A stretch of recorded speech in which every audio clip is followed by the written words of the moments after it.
Hello friends, स्वागत है आप सभी लोगों का आर क्लासेस के इस लेटेस्ट क्लास में। तो स्टूडेंट, आज की क्लास में हम आपके लिए लेकर आए हैं महत्वपूर्ण मुहावरे।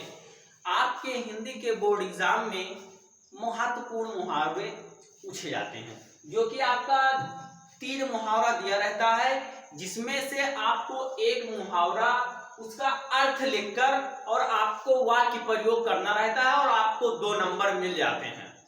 तो ये इसमें ज्यादा समय हमको व्यतीत नहीं करना है, बट आपके बोर्ड एग्जाम के जो प्रीवियस ईयर हैं पेपर में से हम बहुत ही इंपॉर्टेंट मुहावरे को लेकर आए हैं। तो आपका मतलब मुहावरा कोई भी हो, बट आज हम आपको ट्रिक बताएंगे, उससे आप किसी भी मुहावरे का अर्थ लिख सकते हैं, वाक्य प्रयोग कर सकते हैं। तो आइए हम स्टार्ट करते हैं। तो हमारा जो पहला मुहावरा है वो है इसको मुहावरा या लोकोक्तियां कहते हैं। तो गागर में सागर भरना, गागर में सागर भरना। ये जैसा गागर, गगरी कितनी छोटी होती है, छोटी भी होती है ना, और सागर कितना बड़ा होता है, बहुत बड़ा होता है सागर ना। तो आप ऐसा अपने माइंड में सोच सकते हैं कि गागर में सागर भरना, कम शब्दों में अत्यधिक कहना, कम शब्दों में अत्यधिक कहना, गागर में सागर भरना, इसका अर्थ होगा कम शब्दों में अत्यधिक कहना। अब आप क्या इसका वाक्य प्रयोग सोचकर बना सकते हैं अपने माइंड में। वाक्य प्रयोग कुछ भी हो, बस आपका जो अर्थ है वो स्पष्ट हो, आप कुछ भी लिख सकते हैं वाक्य प्रयोग में। जैसे कि वाक्य प्रयोग है कि बिहारी लाल जी ने अपने दोहों के माध्यम से गागर में सागर भर दिया। तो ऐसे आप मुहावरों के वाक्य प्रयोग को बना सकते हैं, कुछ भी बना सकते हैं। हमने यहाँ पर लिखा है कि भाई जो बिहारी लाल जी के जो दोहे हैं उसमें इतना छवि है कि उनमें गागर में मतलब एक छोटे से दोहे में सागर की तरह मतलब बहुत ज्यादा फैलाव, बहुत ज्यादा प्रसार कर दिया उन्होंने। तो यहीं पर लिखा गया है कि बिहारी लाल जी ने अपने दोहों के माध्यम से गागर में सागर भर दिया। तो नेक्स्ट अब आप देखिए, नेक्स्ट आपका है मुहावरा है पानी पानी होना।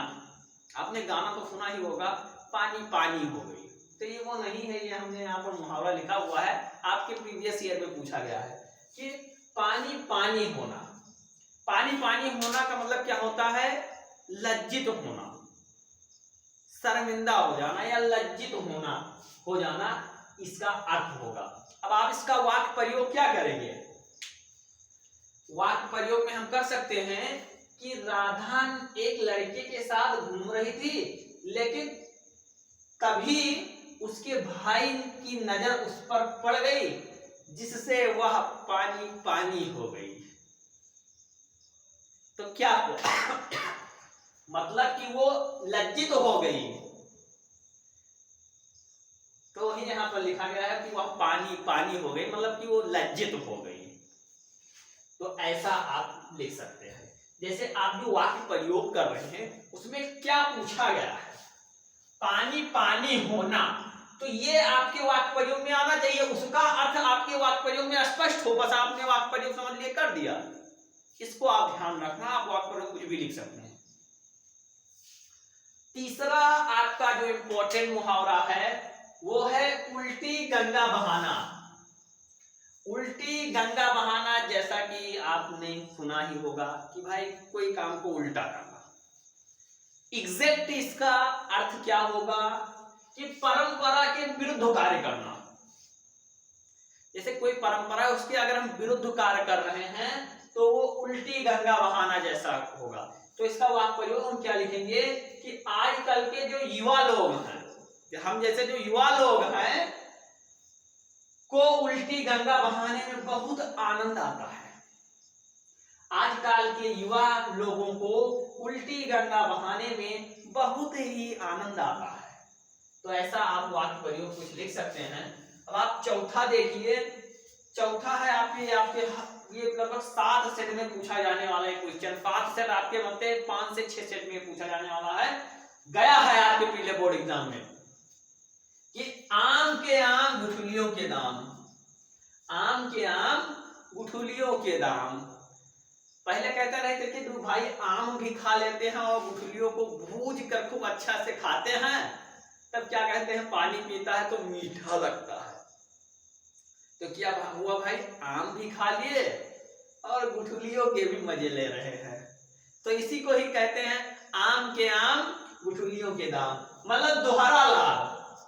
कहने का मतलब है दोहरा लाभ। अब इसका वाक्य प्रयोग आप क्या करेंगे, कुछ भी लिख सकते हैं कि महेश अखबार को पढ़ता है फिर उसे बेच देता है। पढ़ता भी है, उसे इकट्ठा कर लेता है, बेच भी देता है। तो इसे कहते हैं कि आम के आम गुठलियों के दाम। अब आप लोग देखिए, एक और है कि नाच ना आवे आंगन टेढ़ा, नाच ना आवे आंगन टेढ़ा, मतलब भाई अपने को कुछ आता नहीं है, दोस्त दूसरे को दे रहे हैं। तो इसका जो है, इसका आप एग्जैक्ट अर्थ क्या लिख सकते हैं, दोषारोपण करना, दूसरे को दोषित करना।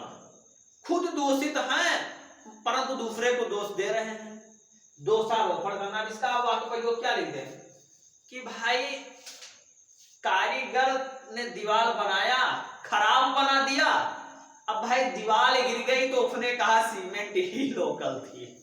तो क्या हुआ यहाँ पर कि नाच ना आवे आंगन टेढ़ा जैसा है। तो आप ऐसा लिख सकते हैं वाक्य प्रयोग में। और फिर आपके सामने है अंडे सेना। घर में बेकार बैठना, किसी कार्य को आप जान रहे हैं फिर भी नहीं कर रहे हैं, आप घर पर बैठे हुए हैं, बिना काम के बैठे हुए हैं। तो क्या हुआ कि घर में बैठना, लोग कह रहे हैं मैं अंडे से रहे हो घर पर बैठकर, कहते नहीं है देहाती में कि अंडे से रहे हो। तो वही यहाँ पर है कि कार्य को जानते हुए भी ना करना। फिर आपके सामने एक बहुत मोस्ट पॉपुलर जो मुहावरा है वो है घी के दिए जलाना। घी के दिए जलाना ये बहुत बार पूछा जाने वाला ये मुहावरा है। आप जाकर प्रीवियस ईयर क्वेश्चन पेपर को उठाकर देखिए। तो घी के दिए जलाना मतलब कि घी के दिए कब लोग जलाते हैं, घी के दिए अत्यधिक प्रसन्न हो, जब अत्यधिक खुशी मनाते हैं, अत्यधिक खुशी होती है उनको, तब वो घी के दिए जलाते हैं। तो इसका एग्जैक्ट अर्थ है कि अत्यधिक प्रसन्न होना, अत्यधिक प्रसन्न होना या खुशी मनाना। वाक्य प्रयोग हम इसका कर सकते हैं कि जब प्रभु श्री राम वनवास से वापस आए, वापस लौटने पर जो अयोध्या के लोग हैं, अयोध्या वासियों ने घी के दिए जलाए, अत्यधिक खुशी मनाई। जब श्री राम 14 वर्षों से बाद वन से अपने अयोध्या नगरी में आए तो वहां के लोगों ने घी के दिए जलाए। तो ऐसा आप वाक्य प्रयोग कर सकते हैं। अब आपका 7वां है अपने पैरों पर खड़ा होना। अपने पैरों पर खड़ा होना का अर्थ क्या होगा कि भाई आप किसी दूसरे के बल पर, जैसे आप जमीन पर खड़े हुए हैं तो किसके बल खड़े हुए हैं, पैर के बल खड़े हुए हैं ना। अगर पैर काट दिया जाए तो आप खड़े हो पाएंगे, नहीं खड़े हो पाएंगे। तो इसका अर्थ होता है स्वावलंबी होना। अब स्वावलंबी का मतलब क्या हो गया, मतलब स्वावलंबी का मतलब वो खुद अपने पैरों पर खड़ा हो गया है। अब इसका वाक्य जो आप क्या कर सकते हैं, जब तक लड़का पैरों पर खड़ा ना हो जाए उसकी शादी नहीं करनी चाहिए, नहीं तो सब वो हो जाता है, लोटा बेलना उसी में सब कुछ हो जाता है, पापा और उसके चक्कर में फंस जाते हैं। तो कहने का मतलब यही है, आप ऐसा वाक्य प्रयोग कर सकते हैं। नेक्स्ट है अपना उल्लू सीधा करना। आपको स्पष्ट हो गया होगा कि अपना उल्लू सीधा करना का अर्थ क्या होगा। तो एग्जैक्ट अर्थ जो होगा अपना काम निकालना, अपना उल्लू सीधा करना, अपना ही काम निकालना, दूसरे के चक्कर में, दूसरे दुनिया बाहर में जाए बस केवल हमारा काम हो, अपना उल्लू सीधा कर रहे हैं, वही यहाँ पर बात है कि अपना काम निकालना, अपना उल्लू सीधा करना। वाक्य प्रयोग क्या हम लिख सकते हैं कि आज के समय लोग अपना उल्लू सीधा करने में लगे हैं, दूसरे के चक्कर में नहीं, दूसरा जाए तो जाए भाई। अगर कुत्ता आ गया सामने गाड़ी से है तेज से तो रपट दिया उसको, अपना जाएगा, क्या फर्क पड़ता है।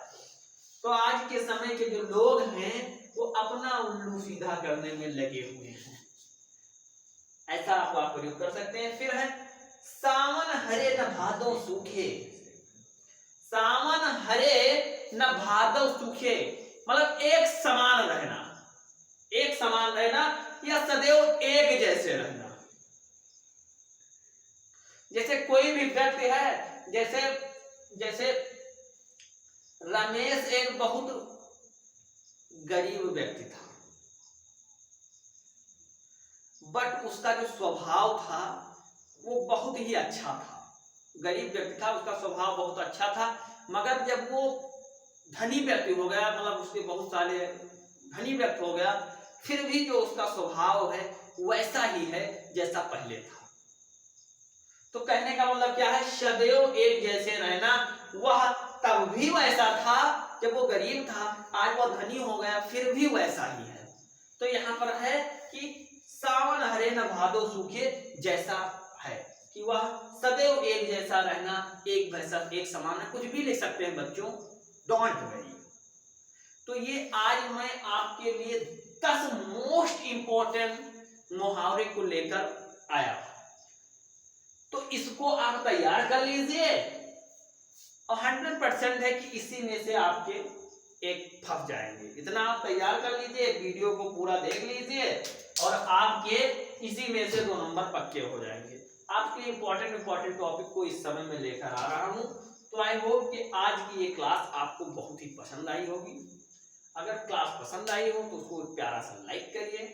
अगर हमारे प्लेटफॉर्म इस चैनल पर पहली बार बने हैं तो उसको सब्सक्राइब करिए, बेल आइकन को प्रेस करिए, ताकि रोज आने वाली ऐसे धमाकेदार वीडियो के नोटिफिकेशन सबसे पहले आप तक पहुंचे। तो मिलते हैं नेक्स्ट वीडियो में एक और धमाकेदार टॉपिक के साथ। तब तक के लिए bye bye, love you, take care.